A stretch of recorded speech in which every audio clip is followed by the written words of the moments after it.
앞으로 저와 함께 동고동락하면서 여러분의 취재를 도와줄 대변인 드립니다. 존경하는 국민 여러분, 저는 오늘 제21대 대한민국 대통령 선거 출마를 국민 여러분께 말씀드리고자 이 자리에 섰습니다. 지금 세계는 통상 질서가 급변하고 국제 질서가 요동치고 있습니다. 어떤 나라도 앞날을 예측하기 어려운 대변혁의 시기입니다. 이에 더하여 우리나라는 국내적으로 큰 혼란에 빠져 있습니다. 갈등과 분열이 공동체의 기반을 흔들고 있습니다. 나라와 국민의 미래가 아니라 개인과 진영의 이익을 쫓는 정치 싸움이 위험 수준에 도달하였습니다. 정치가 바뀌지 않으면 민생도 경제도 외교도 개혁도 안 됩니다. 우리가 애써 일으켜 세운 나라가 무책임한 정쟁으로 발밑부터 무너지도록 방치해서는 안 됩니다. 저는 자랑스러운 대한민국 국민의 공복으로 경제 발전의 최일선에서 일생을 살았습니다. 국익의 최전선인 통상 외교까지 정쟁의 소재로 삼는 현실을 저의 양심과 상식으로는 도저히 납득할 수 없습니다. 저는 제가 사랑하는 대한민국의 미래를 위해, 우리 모두를 위해 제가 할 수 있는 일을 찾기로 마음먹었습니다. 저는 이번 대통령 선거를 통해 우리 국민의 선택을 받도록 전력을 다하겠습니다. 국민 여러분, 저는 세 가지를 약속드립니다. 첫째, 바로 개헌입니다. 임기 첫날 대통령 직속 개헌 지원 기구를 만들어 개헌 성공에 총력을 기울이겠습니다. 취임 첫 해에 개헌안을 마련하고 2년 차에 개헌을 완료하고 3년 차에 새로운 헌법에 따라 총선과 대선을 실시한 뒤 곧바로 직을 내려놓겠습니다. 개헌의 구체적인 내용은 국회와 국민들이 치열하게 토론해 결정하시되 저는 견제와 균형, 즉 분권이라는 핵심 방향만 제시하겠습니다. 우리 헌법은 1987년 개정 후 38년이 되었습니다. 급변하는 시대의 흐름과 국민의 뜻을 받들기에 크게 부족합니다. 이번에 우리가 개헌에 성공하지 못하면 다시는 지금과 같은 기회가 찾아오기 어렵습니다. 누가 집권하건 지금과 크게 다르지 않은 불행이 반복될 따름입니다. 그동안 여러 정부와 많은 정치인이 개헌을 약속했지만 자기 차례가 돌아오면 그때그때의 판세와 이해관계에 따라 슬그머니 태도를 바꾸었습니다. 권력을 목표로 살아온 정치인은 개헌에 착수할 수도 개헌을 완수할 수도 없습니다. 공직 외길을 걸어온 제가 신속한 개헌으로 우리 헌정 질서를 새로운 반석 위에 올려놓겠습니다. 대통령과 국회가 견제와 균형 속에 힘을 나누어 갖는 것, 정치의 사법화와 사법의 정치화가 다 같이 사라지게 만드는 것, 협치가 제도화되고 행정이 효율화되어 우리 정치와 우리 정부가 진정으로 국리민복에 이바지하는 것, 이것이 제가 생각하는 올바른 개헌이고 우리가 추구해야 할 핵심 목표이자 방향입니다. 저는 국무총리 재임 중 거의 매일 언론인과 정치인, 기업인과 전문가, 그 밖에 수없이 많은 각계각층 인사를 만나 서로 다른 의견에 귀 기울였습니다. 하루하루 열심히 일하시는 우리 국민 여러분도 전국 곳곳으로 찾아뵈었습니다. 이 정도로는 부족합니다. 앞으로는 더 많이 만나겠습니다. 우리 경제가 해야 할 성장에 대해, 우리 국민이 누려야 할 행복에 대해, 우리 사회가 찾아야 할 안정에 대해, 우리가 만들어야 할 새로운 헌법과 우리가 나가야 할 새로운 시대에 대해 끊임없이 만나고 묻고 듣겠습니다. 국민의 눈으로, 국민의 뜻으로 반드시 개헌을 성공시키겠습니다. 새로운 헌법에 따라 대한민국 다음 시대를 여는 디딤돌이 되겠습니다. 부디 우리 국민들께서 제 등을 딛고 극단의 시대에서 합리의 시대로, 당파의 시대에서 협치의 시대로 우리 국격과 시대에 맞는 새로운 대한민국으로 앞으로 나아가시기를 중심으로 말씀드립니다. 둘째, 통상 해결을 약속드립니다. 미국발 관세 폭풍이 전 세계 모든 나라의 가장 시급한 통상 현안입니다. 글로벌 무역 질서가 뒤바뀌고 있습니다. 저는 지난 4월 8일 미국 트럼프 대통령과 통화하면서 한미 동맹의 굳건한 기반 위에 통상 해법을 적극 모색하여 나가기로 하였습니다. 지난주 워싱턴에서 열린 한미 2+2 고위급 회담에서 상당히 의미 있는 성과가 있었습니다. 해결의 속도가 한층 빨라질 것으로 기대합니다. 저는 우리나라 첫 통상교섭본부장을 지냈습니다. 경제부총리, 국무총리에 이어 주미대사를 지내며 수많은 통상협상을 성공적으로 이끌어 왔습니다. 이 일을 가장 오래 해온 사람이고 가장 잘할 사람이라고 자신합니다. 미국 정부는 물론 각계 전문가들과 활발히 소통하고 있습니다. 이번 통상 현안도 반드시 풀어내 보이겠습니다. 셋째, 국민 통합과 약자 동행, 즉 국민 동행을 약속드립니다. 통합이 곧 상생입니다. 남북이 나뉜 것도 통탄할 일인데 좌와 우로, 동과 서로, 이제는 남성과 여성으로, 중장년과 청년으로 계속해서 갈라져야 하겠습니까? 보수 혼자 산업화를 이루지 않았고 진보 혼자 민주화를 이루지 않았습니다. 우리가 이룬 그 어떤 것도 어느 한 세력만의 공적이 아닙니다. 하루하루 열심히 살아온 우리 국민 모두의 공적이며 따라서 그 열매도 모두에게 돌아가야 합니다. 좋은 일자리, 쾌적한 주택, 편리한 교통, 질 좋은 의료, 세심한 육아 지원, 든든한 노후 보장, 이런 일을 가장 잘할 수 있는 분들을 찾아 최고의 내각, 일하는 내각을 구성하고 그분들이 책임지고 실질적인 성과를 이뤄내도록 치열하게 독려하겠습니다. 사회 모든 분야에서 국민 통합과 약자 동행이 이루어지도록 혼신의 힘을 다하겠습니다. 존경하는 국민 여러분, 그동안 많은 분들이 저에게 대통령 출마를 권유하며 간곡히 당부하셨습니다. 정치를 정상화하라. 제발 그만 싸워라. 나누지 말고 합쳐라. 경제를 살려라. 민생을 챙겨라. 한마디로 정치 걱정 안 하고 안심하고 살 수 있게 해달라고 하셨습니다. 명심하겠습니다. 개헌을 제대로 집요하게 추진하겠습니다. 민생을 제대로 집요하게 보살피겠습니다.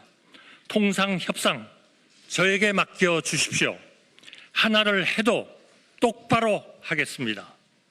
새로운 정부는 한덕수 정부가 아닙니다. 좌우로 나뉘는 대신 앞으로 오직 앞으로 나아가고 싶은 모든 사람의 정부, 바로 여러분의 정부입니다.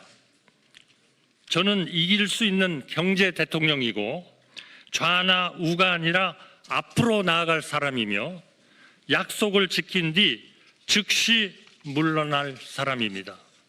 저는 내일부터 우리 국민이 나고 자라서 백발이 될 때까지 삶의 단계마다 국가의 정책이 어떻게 달라져야 하는지 구체적인 대안을 하나하나 말씀드릴 생각입니다. 민주당 대표님을 포함하여 정치권과 우리 국민이 제안하는 좋은 정책이 있다면 그 또한 아무런 고정관념 없이 받아들여 효율적으로 실행하겠습니다. 국민 여러분, 저는 제가 모든 것을 할 수 있다고 생각하지 않습니다. 그래서도 안 된다고 생각합니다. 그동안 여러 대통령님을 모시고 일하면서 저는 여러 가지를 느꼈습니다. 대통령은 고독한 자리이고 책임이 막중한 자리입니다. 엄청나게 많은 일을 할 수 있는 자리인 동시에 자기 혼자 할 수 있는 일이 의외로 거의 없는 자리이기도 합니다. 저는 철학과 소신을 가지고 국정을 운영하되 각각의 부처는 그 부처를 맡은 분께 맡기고 대통령은 대통령이 해야 할 일에 몰두하겠습니다. 제 아무리 능력이 출중한 사람이라도 세상 모든 것을 샅샅이 살피는 만기칠람은 가능하지도 않고 가능해서도 안 됩니다. 여러 사람의 지혜는 한 사람의 지혜보다 언제나 깊고 넓기 때문입니다. 저에게 가차없이 쓴소리 하시는 분들, 대선 과정에서 경쟁하시는 분들을 한 분 한 분 삼고초려해 모시고 거국 통합 내각에 모시겠습니다. 차관급 이하의 인사는 철저하게 그분과 함께 일할 부총리와 장관이 책임지고 발탁하도록 하겠습니다. 국민 여러분께서는 저에게 어쩌면 국무총리를 하면서 못한 일을 대통령이 된다고 갑자기 어떻게 해내겠느냐고 물으실지 모릅니다. 국무총리라서 못한 일을 대통령의 힘으로 반드시 해내겠습니다. 그 말을 어떻게 믿느냐고 물으신 분들께 저는 제 말이 아니라 제가 살아온 인생을 보아달라고 말씀드리고 싶습니다. 누구의 인생에나 그 사람에게 가장 중요한 질문이 있습니다. 저의 경우에 그 질문은 저라는 평범한 사람이 나라를 위해 무엇을 할 수 있는가 였습니다. 저는 1인당 국민 소득이 100달러가 채 안 될 때 태어나 1,000달러, 1만 달러 시대, 2만 달러, 3만 달러 시대를 우리 국민의 일꾼으로 살았습니다. 노력형이었지 천재였던 적이 없고 밤늦도록 제가 맡은 일에 몰두하면서 나라의 성장에 힘을 보태는 것이 그 어떤 일보다 보람 있었습니다. 우리나라가 강해지고 풍요로워지는 것, 세계 속에 존경받고 사랑받게 되는 것, 그 과정을 지켜보고 기여하는 것이 지금도 앞으로도 저의 인생이고 꿈입니다. 국민 여러분, 저의 이념은 단 하나, 여기서 대한민국의 기적이 끝나선 안 된다는 것, 우리는 계속 앞으로 나아가야 한다는 것, 이것밖에 없습니다. 우리 청년들이 저를 디딤돌로 삼으시기를 마음껏 저를 넘어 세계로, 미래로, 더 밝은 시대로 나아가시기를 소망합니다. 오직 국리, 민복을 위해 일하고 또 일하겠습니다. 감사합니다.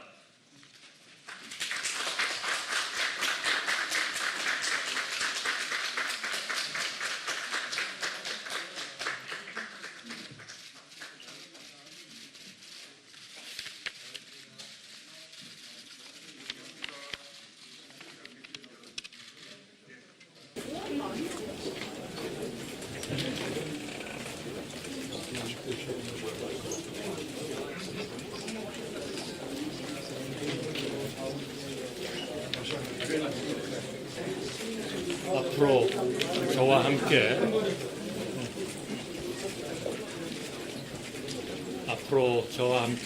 동고동락할 여러분의 또 취재를 도와드릴 대변인들입니다.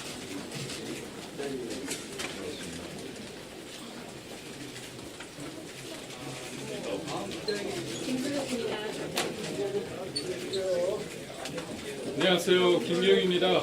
잘 부탁드립니다.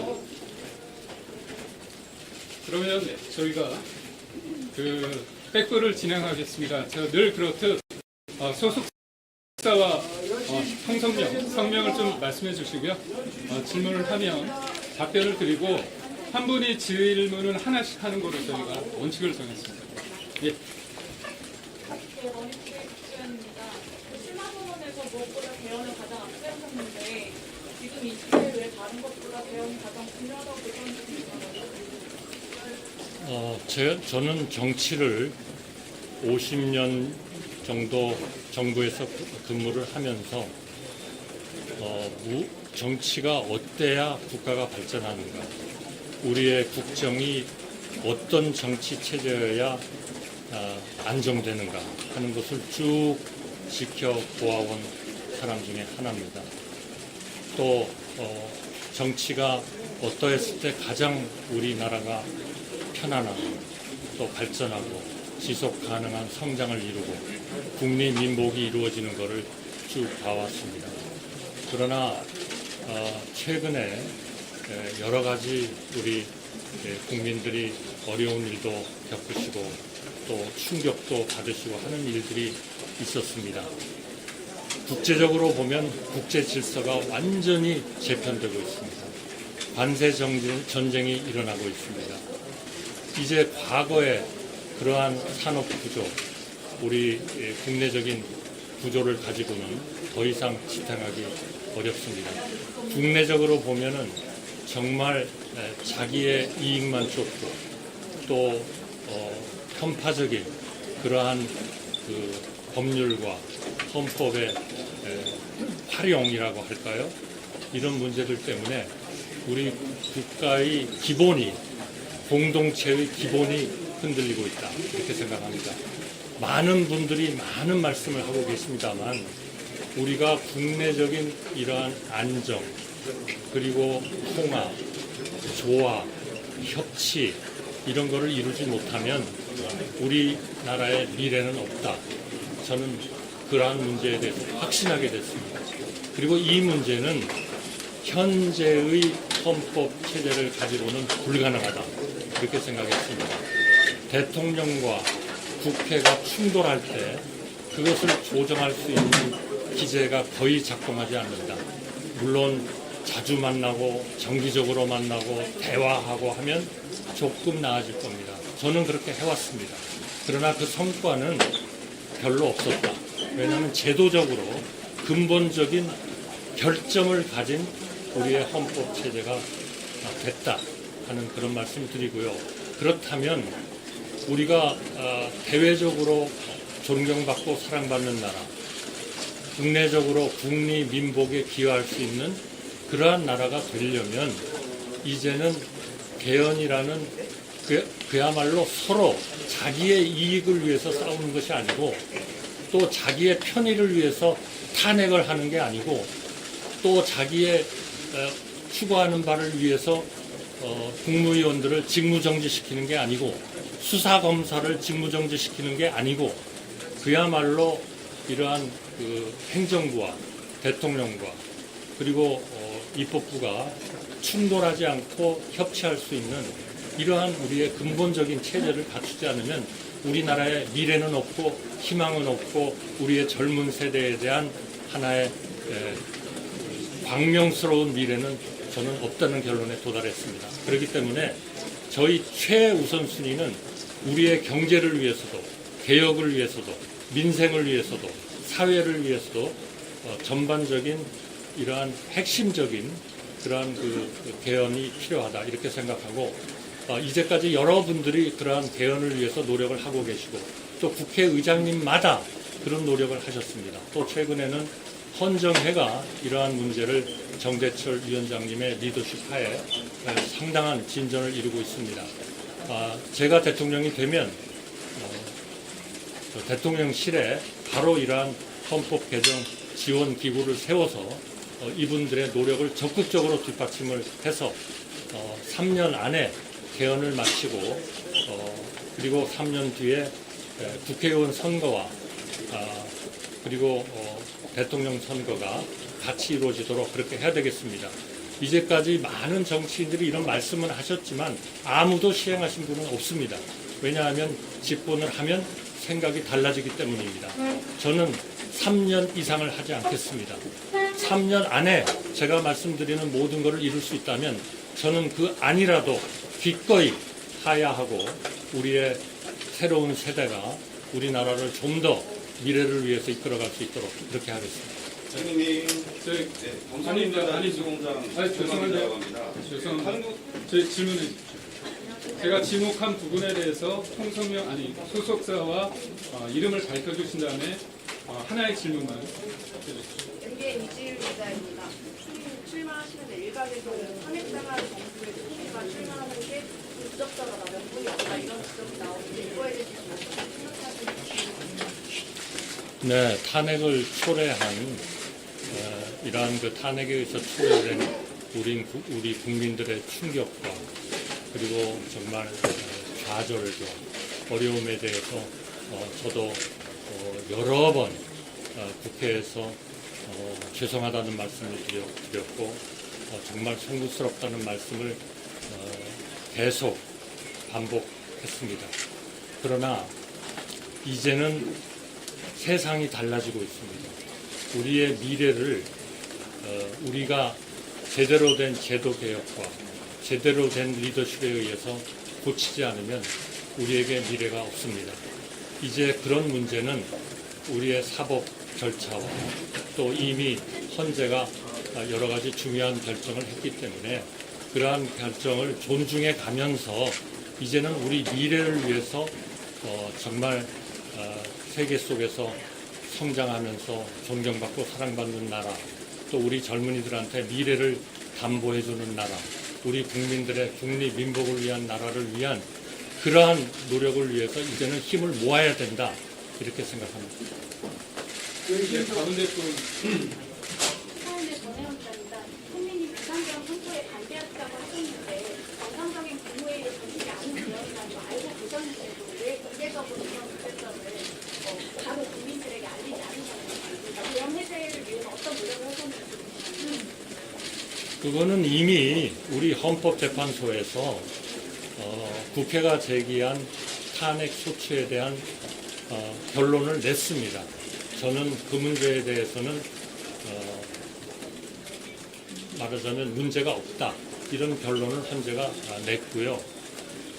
국무회의의 흠결, 절차적, 실체적 흠결에 대해서는 저는 개엄 직후부터 일관되게 그 국무회의는 절차적, 실체적 흠결이 있었다. 그렇게 계속 증언을 했고 또 헌재에 가서도 똑같은 내용으로 일체의 변함 없이 그러한 주장을 계속 하고 있고 지금도 그렇게 믿고 있고 생각하고 있습니다. 저 개인에 대해서는 헌법재판소가 국회가 제기한 그런 탄핵 소추안에 대해서 기각 판결을 함으로써 헌재라는 사법 절차가 저는 완료가 됐다 그렇게 생각하고 있고 이제는 제가 할 수 있는 일은 정말 우리나라의 미래, 우리나라의 민생, 우리나라의 경제, 우리나라의 통상 문제의 해결, 관세 폭탄에 대한 이러한 의미 있는 그러한 진전을 이루는 것이 제가 해야 할 일이다 이렇게 생각합니다. 저쪽 뒤쪽에 예, 안녕하세요. 아시아경제 이기민 기자입니다. 조금 이른 말씀일 수도 있지만 국민의힘 경선이 끝나면 국회의원이 다시 개수가 될 텐데요. 국민의힘 두 분 후보께서는 명분이 있어야 한내긴 선생님과의 단일화가 가능하다 이렇게 후보로 내세울 수 있다 이러는데 다른 후보들과의 차별적인 한전 승리님의 그 단점은 무엇이 있을까요? 명분이 뭐가 있을까요? 글쎄요, 저는 사실 50년 동안 공무원 생활을 하면서 한 번도 제 자랑을 해본 적이 없습니다. 그래서 내가 이것이 장점입니다라고 얘기하는 게 정말 쑥스럽습니다. 아마 그것은 우리 언론들이 판단을 좀 더 해주셔야 되리라 이렇게 생각을 합니다만, 제가 감히 말씀드린다면 저는 신뢰할 수 있는 그러한 안정적인 리더십을 가지고 있고 또 그렇게 실행할 사람이다. 저는 그렇게 생각을 하고요. 그래서 앞으로 저는 오히려 우리가 이러한 그 국내적인 대외적인 문제를 해결하기 위해서 아주 우리에게 절실하게 요구되는 것이 우리의 헌법의 개정이라고 생각하기 때문에 이러한 헌법 개정에 대해서 찬성하는 분들과는 어느 누구와도 제 자신으로는 협력을 해나갈 거고 필요하면 통합도 해나갈 거고 노력을 하겠다 하는 말씀드립니다. 그 다음 일정 때문에 저희가 한두 개 질문 받고요. 저희가 자리를 떠나고 그 뒤에 그 외신 계속 손을 드셔가지고 미국 NTV 방송의 맹수입니다. 북한의 그 핵 위협을 어떻게 처리해야 될 건지, 북한어가 한국에 뭉치고 있습니다. 앞으로 북한의 핵 위협에 대해서 네, 정말 그 부분도 우리가 정말 헌법을 개정을 해서 통합과 협치의 정치를 이뤄내지 않으면 우리의 가장 근본적인 저는 안보 체제가 흔들릴 수 있다. 이렇게 걱정을 하고 있습니다. 왜냐하면 적어도 안보 문제에 있어서는 우리 국민의 생명과 재산을 보호하는 것이기 때문에 거기에는 여도, 야도, 진보도, 보수도 저는 있을 수 없다고 평소에 믿고 있습니다. 그렇기 때문에 최근에 북한이 러시아하고 밀착을 하면서 세계적인 위협이 되고 있고 거기에 중국과 러시아, 북한, 이란 이런 나라들이 하나의 세계의 큰 문제를 일으킬 수 있는 그런 외교적, 군사적 위협을 가하고 있습니다. 보통 심각한 게 아닙니다. 그런데 이러한 문제에 대해서 너무나 이상적이고 현실성 없는 그런 일을 주장하시는 분들이 많습니다. 저희의 입장은 분명합니다. 저의 입장은 첫째, 대화의 문은 활짝 열겠습니다. 필요하면 정상회담도 하겠습니다. 설사 구체적인 의제가 없다 하더라도 정상회담은 하고 대화를 해야 된다고 생각합니다. 그러나 북한이 우리를 하나의 적국으로서 분리를 하고 그리고 한국과는 대한민국과는 모든 관계를 단절하겠다고 하고 북한의 우리의 그 사랑하는 우리의 국민들을 대한민국으로부터 절연시키려고 하고 있고 대한민국의 문화와 이런 경제적인 파급이 북한에 미칠 그런 효과를 두려워하고 있고 이런 상황에서 소위 비대칭적 전략이라고 하는 핵, 미사일 또 핵을 투발할 수 있는 잠수함 이런 쪽으로 계속 그 군사력을 증강하고 있는 그런 한은 대화가 충분히 이런 거를 저지시킬 수 있을 만큼 안 된다면 그러면 당연히 우리나라는 북한과 또 우리에 대한 적대적 행위를 하는 나라에 대해서 하나의 억지력을 충분히 가져야 된다. 저는 그렇게 생각합니다. 이 억지력이 혹시나 북한을 자극해서 대화가 깨지지 않을까. 그거는 정말 말이 안 되는 주장이다. 저는 그렇게 생각합니다.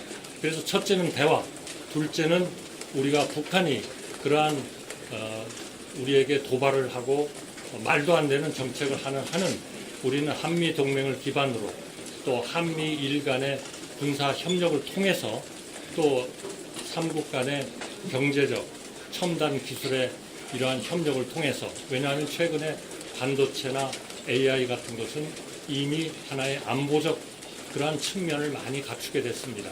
그러니까 경제만의 문제가 아닌 것이죠. 그러한 그 삼국 간의 협력을 통해서 한반도의 평화와 번영을 보장하고 동북아에 있어서의 평화와 번영을 보장하고 아시아에 있어서의 평화와 번영을 보장하고 그리고 전 세계의 평화와 안정에 기여하는 그러한 대한민국이 되어야 한다. 그것을 흔들려고 하는 그 어떤 세력에 대해서도 그 어떤 정치적 집단에 대해서도 저희는 맞서서 싸울 것이다. 그런 말씀드립니다. 추미님 채널의 신들입니다. 그 추미님께서는 윤석열 정부 국무총리로 일해 오셨는데 지금 당 안팎에서는 이제 탄핵당한 윤석열 전 대통령과는 좀 절연해야 한다 이런 요구가 나오고 있습니다. 그래서 이 대선 후보로서 앞으로 윤 전 대통령과의 관계 설정은 어떻게 하실지 궁금합니다. 저는 많은 대통령님들을 모셨지만 한 번도 제 철학을 꺾어가면서 대통령님들의 생각이나 이런 거에 따라본 적은 없습니다. 제 나름대로 항상 설득을 하려고 노력을 했고 물론 국무총리는 대통령을 보좌하고 그리고 대통령의 명예에 의해서 내각을 통할한다 하는 헌법의 규정이 있습니다만 그러나 저는 한 번도 우리가 나아가야 하는 또는 수호해야 하는 우리 대한민국의 가치, 자유민주주의, 시장경제, 그리고 사회적 약자의 보호 이런 데에서 한 번도 저는 일탈한 적이 없습니다. 여러분 기억하시겠지만 2022년 제가 4월 2일인가요?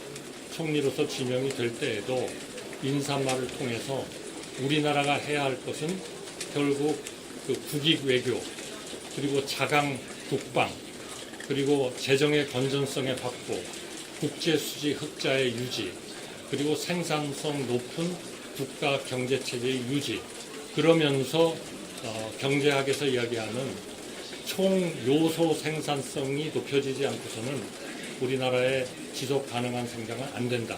그걸 위해서 해야 할 게 뭐냐?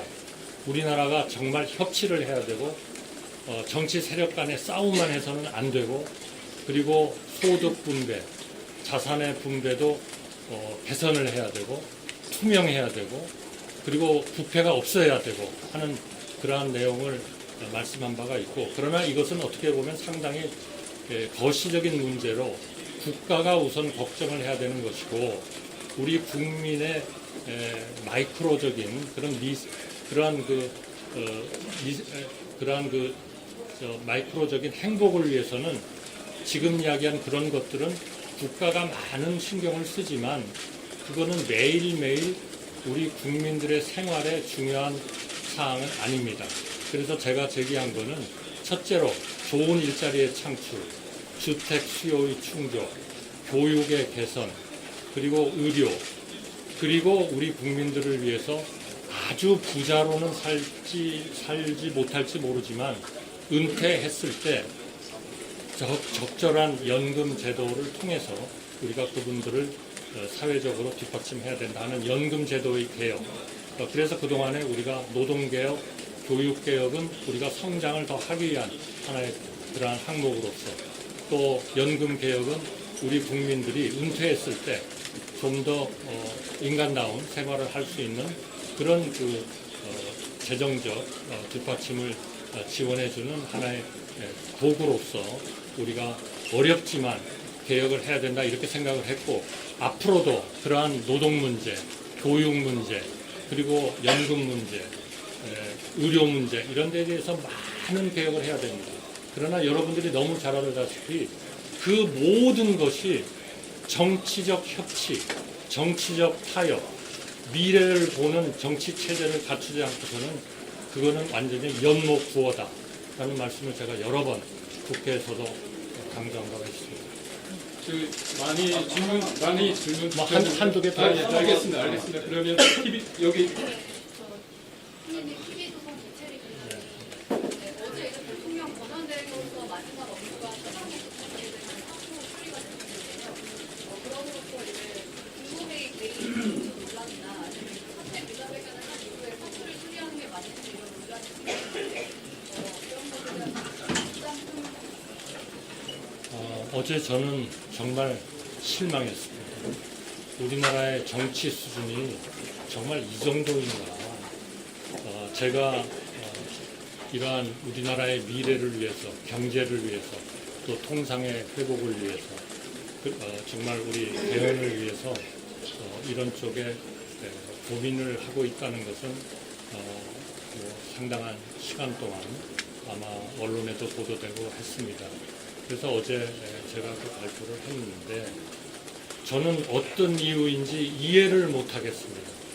왜 민주당이 지금 2+2 회의에서 관세 협상의 주력 부대로서 활동하고 있는 최상목 대행을 왜 그리 갑자기 몇 시간 동안에 결정을 해가지고 탄핵을 해야 된다고 하는지 저는 정말 우리나라의 이 정치의 현실 여기에 대해서 정말 비참함과 참담함을 느꼈습니다.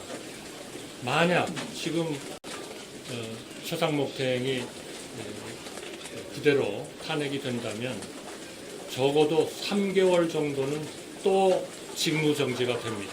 그 직무정지가 되는 것을 우리 민주당이 원하는지는 저는 모르겠습니다.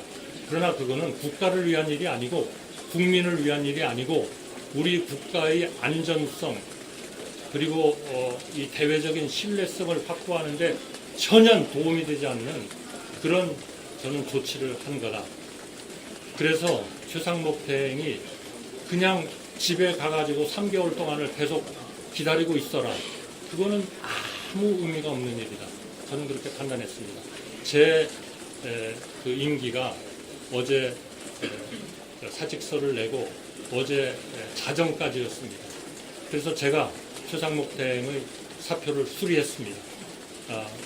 정말 그분이 오히려 직무정지가 돼가지고 아무런 일도 못하면서 집에서 맨날 있어야 되는 것보다는 차라리 사직서를 내고 나가서 우리 국가를 위해서 무언가 일을 하는 것이 훨씬 더 보람이 있다.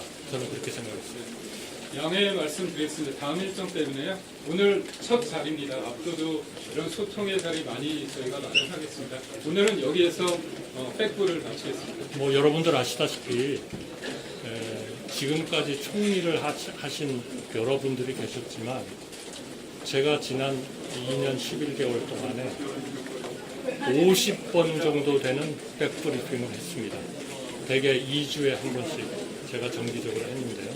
뭐 물론 큰 기사가 아닐 수도 있고 뭐 작은 기사일 수도 있지만 저는 최대한 우리 언론과 소통이 중요하다고 생각했습니다. 왜냐하면 우리 국민들은 언론을 통해서 모든 이러한 설명과 해석을 받기 때문에 저는 그것이 대단히 중요하다고 생각하고 있고 제가 오늘 출마의 변에서도 말씀드렸지만 저는 언론과 적어도 대통령이 된다면 2주에 한 번씩은 제가 기자회견을 하려고 합니다. 야당 당수와 2주에 한 번은 같이 식사를 하면서 국정을 논의하려고 합니다. 노조와 2주에 한 번은 만나려고 합니다. 왜냐하면 노조가 어떻게 세계 노조와 경쟁하느냐 하는 것이 너무나 우리나라에 중요합니다. 기업들과 2주에 한 번 만나려고 합니다. 그리고 우리 시민단체들과 2주에 한 번씩 만나려고 합니다. 그거 이상 대통령이 더 소통을 해야 할 그런 일은 저는 없다고 생각합니다. 가장 중요한 거라고 생각을 하기 때문에 저희가 공적인 일을 하면서도 정말 소통을 열심히 하는 것이 중요하다. 저는 그렇게 생각하고요.